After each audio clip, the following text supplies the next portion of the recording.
Spotify has been all over the news in the last week because of Joe Rogan. But Joe Rogan is a symptom of a much bigger problem. And now, a look at this week in podcasting news. It's the Jag Show podcast. If you haven't heard, the Joe Rogan Experience, one of the biggest podcasts in the world, has come under heavy scrutiny for promoting COVID misinformation. Several artists, led by Neil Young, have pulled or are in the process of trying to pull their music off of Spotify. And while we still don't have hard numbers, the hashtag #DeleteSpotify has been trending. The response from Spotify was lukewarm at best. The usual talk about free speech and not wanting to promote dangerous misinformation, blah, blah, blah.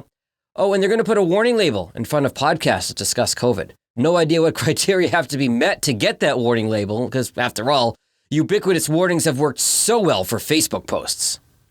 The bigger issue here is Spotify's desire to be a closed ecosystem, a sort of podcast and music monopoly, if you will.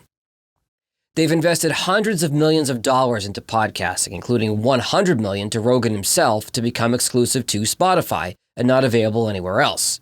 In terms of market share, the gamble paid off. Spotify is already the number 2 podcast app behind Apple.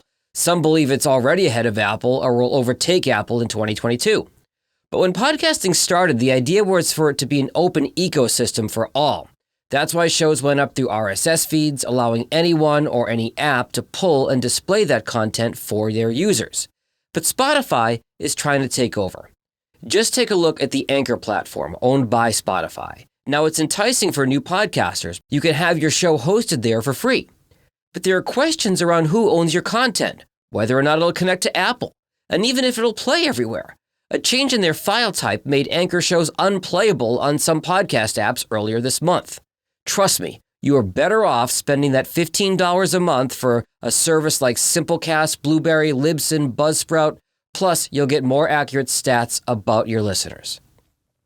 Okay, back to Joe Rogan. Imagine he was not exclusive to Spotify.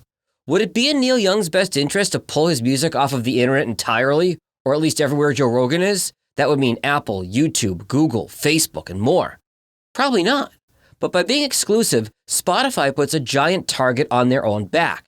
It's a good goal to be a leader in the podcasting space, but when you try to be the only space, you could end up with a major PR problem.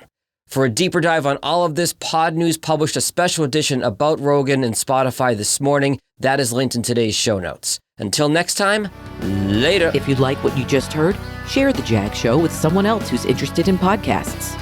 You can also follow The Jag Show on Apple Podcasts, Spotify, or wherever you get your podcasts. Visit jagindetroit.com.